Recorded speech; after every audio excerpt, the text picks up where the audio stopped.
ब्रजभूषण जी और पंडित जी एक शाम जब पार्क से वापस आए तो सीधा गीता लेकर बैठ गए। अपना पढ़ा हुआ हर पेज, जिसे जाने कितनी बार पढ़ चुके थे, फिर से पढ़ने लगे।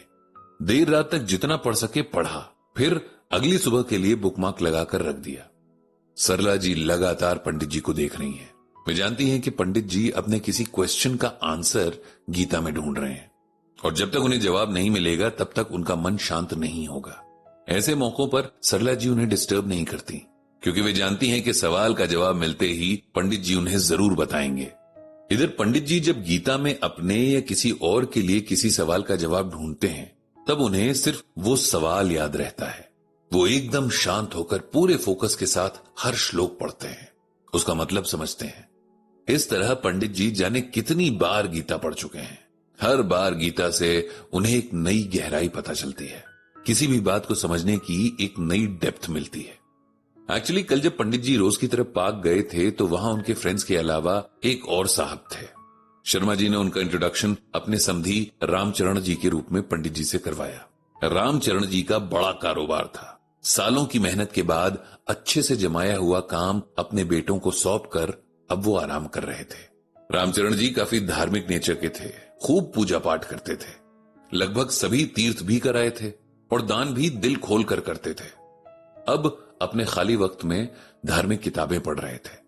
जब उन्हें पता चला कि पंडित जी गीता ज्ञान की बड़े सिंपल शब्दों में एक्सप्लेनेशन देते हैं, तो रामचरण जी उनसे बहुत इंप्रेस हुए। बहुत दिनों से उन्हें कोई ऐसा चाहिए था जिससे अपने डाउट्स क्लियर कर सके। जो बातें उन्हें कंफ्यूज करती हैं, उन बातों के बारे में किसी और का नजरिया भी समझ सके। उन्होंने पंडित जी से बातचीत शुरू की। अब बात धीरे धीरे डिबेट में बदल गई, क्योंकि रामचरण जी की अपनी एक सोच, अपना एक नजरिया था, जबकि पंडित जी का अपना। अंदाज भी दोनों के अलग अलग थे। जहां पंडित जी बड़ी मीठी आवाज में अपनी बात रख रहे थे, वहीं रामचरण जी जोश में आ गए। अपनी बात मनवाने के लिए उन्होंने तेज आवाज में बोलना शुरू कर दिया। शर्मा जी को लगा कि बात बढ़ रही है, तो उन्होंने टॉपिक बदल दिया। अंधेरा होते ही सब अपने घरों को लौट आए, लेकिन जाते जाते रामचरण जी ने पंडित जी से एक सवाल कर ही लिया। उन्होंने पूछा कि कामयाब होने के लिए एथिक्स कितने जरूरी हैं और गीता में भगवान श्री कृष्ण ने इसके बारे में क्या कहा है। बस यही क्वेश्चन लेकर शाम से बैठे थे पंडित जी। वो खुद भी इसका आंसर जानना चाहते थे और फिर रामचरण जी को भी जवाब तो देना था ना। कोई मन से गीता पढ़े और उसे अपने सवालों का जवाब ना मिले, ऐसा तो हो ही नहीं सकता। पंडित जी को भी अपना जवाब मिल गया था। अगली शाम फिर जब सब लोग पार्क में मिले और पंडित जी ने रामचरण जी से कहा, रामचरण जी, आपके सवाल का जवाब तो मैंने ढूंढ लिया है, लेकिन पहले ये बताएं कि आपने ये सवाल पूछा क्यों था? क्या इसके पीछे कोई वजह है या ये सवाल ऐसे ही रैंडमली आपके मन में आ गया था? रामचरण जी ने हंसते हुए कहा, पंडित जी, ये सवाल मेरे मन में आज से नहीं है, बल्कि पिछले 20 साल से ये सवाल मेरे मन में हर रोज उठता है। मैंने कई लोगों से, कई किताबों में इसका जवाब ढूंढने की कोशिश की, लेकिन कोई ऐसा जवाब नहीं मिला जो मेरे मन को सही लगे। इसीलिए आपसे भी पूछ लिया। अब तो पंडित जी की क्यूरियोसिटी और बढ़ गई थी। आखिर ऐसा क्या हो रहा था पिछले 20 साल से जो रामचरण जी को यह सवाल परेशान कर रहा था? उन्होंने फिर रामचरण जी से पूछ ही लिया। अब रामचरण जी ने जवाब में एक पूरी कहानी सुनाई। बात तब से शुरू होती है जब रामचरण जी ने अपना सर्जिकल इक्विपमेंट्स का काम शुरू ही किया था। उन्होंने एक बड़े प्राइवेट हॉस्पिटल के सामने एक दुकान किराए पर ली थी। शुरू में बिजनेस बहुत स्लो था, क्योंकि हॉस्पिटल्स के पहले से ही पुरानी सर्जिकल शॉप से कॉन्ट्रैक्ट्स थे। वो सब वहीं से सामान खरीदते थे। काम के सिलसिले में पंडित जी ने हॉस्पिटल्स आना जाना शुरू कर दिया था। वे घंटों इंतजार करने के बाद डॉक्टर्स से मिलते, उन्हें अपने काम के बारे में बताते और ऑर्डर्स की उम्मीद लगाते। धीरे धीरे उनकी मेहनत रंग लाने लगी थी। हॉस्पिटल के अंदर डॉक्टर्स से उनकी दोस्ती होने लगी थी और उन्हें ऑर्डर्स मिलने लगे। शहर के सभी बड़े हॉस्पिटल्स में रामचरण जी अपने काम के सिलसिले में जाने लगे थे। हॉस्पिटल्स को जिंदगी बचाने वाली जगह माना जाता है।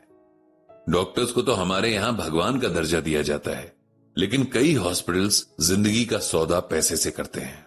वहां इंसान की जान की कीमत उसके बैंक अकाउंट में जमा पैसों से तय होती है और कुछ डॉक्टर्स भी इस खेल में शामिल रहते हैं। रामचरण जी की दुकान के आगे जो हॉस्पिटल था, उसके हालात तो और भी खराब थे। इलाज के नाम पर लोगों से खुलेआम लूट खसोट की जाती थी। और उसके बाद भी सही से इलाज नहीं किया जाता था। दिखावे के लिए चमचमाता हॉस्पिटल, बड़ी बड़ी डिग्रीज और एक्सपीरियंस वाले स्पेशलिस्ट डॉक्टर्स और 5 स्टार होटल्स वाली फैसिलिटीज मौजूद थी, लेकिन जो उस जगह की मूल भावना होनी चाहिए थी, यानी ह्यूमैनिटी और सेवा भाव, वही गायब था। इस सबके बावजूद वो हॉस्पिटल हर दिन तरक्की कर रहा था। उसके ओनर्स पैसों में खेल रहे थे और यही सब देखकर पंडित जी के मन में यह ख्याल आता था कि एथिक्स को किनारे रखकर भी ये लोग कितने सक्सेसफुल हैं। सब लोग इनका सच जानते हैं, लेकिन कोई कुछ नहीं कहता। सब ने इसे एक्सेप्ट कर लिया है। हर सुबह जब भी मैं इस हॉस्पिटल को देखता था, मेरे मन में बस यही सवाल आता था कि इतना अन्याय होने के बाद क्या ईश्वर न्याय करते हैं? क्या बिना अपने एथिक्स को छोड़े इंसान सक्सेसफुल नहीं हो सकता? अगर ऐसा है तो हमारा धर्म हमें यह क्यों सिखाता है कि हमें हमेशा सही रास्ते पर ही चलना चाहिए? इतना कहकर रामचरण जी चुप हो गए। पंडित जी को अब उनकी सारी बात और उलझन भी समझ आ गई थी। रामचरण जी को जवाब देते हुए पंडित जी ने कहा कि आपका सवाल एकदम सही है और ये किसी भी सेंसिटिव इंसान के मन में उठ सकता है। तो आपके सवाल के जवाब में मैंने गीता का ये श्लोक ढूंढा है, इसे ध्यान से सुनिए। एवं प्रवर्तितम चक्रम नानुवर्तयति यह अघायुर इंद्रिया रामो मोघम पार्थ स जीवति। यहां भगवान श्री कृष्ण अर्जुन से कहते हैं कि हे अर्जुन, जो इंसान इस संसार में मेरे बताए सृष्टि चक्र के अनुसार नहीं चलता, वो इंद्रियों के द्वारा भोगों में रमण करने वाला अघायु यानी पापमय जीवन बिताने वाला मनुष्य है और संसार में व्यर्थ ही जीता है। इसे सिंपल वर्ड्स में ऐसे समझिए कि भगवान ने इस पूरी सृष्टि, जिसे हम आम बोलचाल की भाषा में दुनिया कहते हैं, इसमें रहने वालों के लिए कुछ रूल्स बनाए हैं, जिन्हें न मानने वाला, सिर्फ अपनी खुशी, अपनी सेंसेस के सेटिस्फैक्शन के लिए जीने वाला, दूसरों को दुख पहुंचाने वाला और अन्याय करने वाला इंसान पापी कहलाता है। हमें लगता है कि हम जो कर रहे हैं वो कहीं दर्ज नहीं हो रहा, लेकिन सच्चाई यह है कि हमारे हर काम को सही और गलत, पाप और पुण्य, न्याय और अन्याय के खाते में लिखा जाता है और जिसका हिसाब हमें देना होता है। हर इंसान के सही और गलत काम एक जैसे तय किए गए हैं, लेकिन कोई सही रास्ते पर चलता है, कोई गलत। अगर बहुत सारे लोग गलत रास्ते से जा रहे हों तब भी वो रास्ता सही नहीं हो जाता। इस दुनिया में हर कोई अपना दोस्त और दुश्मन खुद है। हम अपनी जिंदगी के रास्तों में फूल और कांटे खुद बोते हैं अपने कर्मों के हिसाब से। अगर आज हमारे बुरे कर्मों का फल नहीं मिल रहा या हमारे बुरे कामों के बावजूद हमारे साथ अच्छा हो रहा है, तब इसका मतलब यह है कि हमारे पिछले अच्छे कर्मों का असर अभी बाकी है। लेकिन कहीं हमारे बुरे कर्म भी दर्ज हो रहे हैं और उनका फल भी जरूर मिलेगा। यह हर वक्त इंसान को याद रखना चाहिए। यह बहुत बेसिक सी बात है, लेकिन अगर हर कोई इतना भी ख्याल रख ले तो ये दुनिया स्वर्ग बन जाए। पंडित जी की बात से रामचरण जी को अपने सालों पुराने सवाल का जवाब मिल गया था। उन्होंने तय किया कि जितने दिन भी इस शहर में हैं, रोज पंडित जी से मिला करेंगे और गीता ज्ञान पर चर्चा किया करेंगे। इस तरह उस शाम सब एकदम हल्के मन लिए अपने अपने घर लौट आए। पंडित जी ने मनी मन भगवान श्री कृष्ण से सबको सही और गलत का फर्क समझ पाने की बुद्धि देने की प्रार्थना की।